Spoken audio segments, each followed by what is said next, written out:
Hello and welcome to Podcast Quick Tips with Rayna. I'm a podcast and YouTube producer, and today we are focusing on your podcast description. Podcast descriptions might often get overlooked, but they're really important because it's the first place that listeners look when looking for a new podcast. Now, every podcast description should have 3 things within it.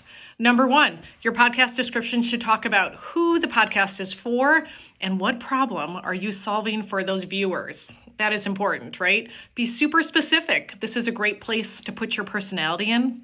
The second thing your podcast should do is establish you as an expert, right? Why should people listen to you? What experience do you have? What do you bring to the table? What makes you special that we want to hear from you? This is a great place to put those credentials. And lastly, the third thing your podcast should do is have a call to action. You created a podcast for a reason, right?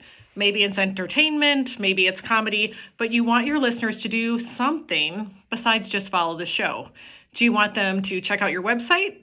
Do you want them to join a Facebook community? Do you want them to buy a course? What is it? Make sure that call to action is right there in your description. So again, those 3 things are: explain who exactly this podcast is for and what problem is it going to solve. Number 2, why should we listen to you? What's your expertise? What makes you important? And lastly, your call to action. What should your viewers do? These should be right away in your description. I hope you liked today's podcast quick tip on podcast descriptions. Stay tuned for future videos with bits of information to help you become the best podcaster there is.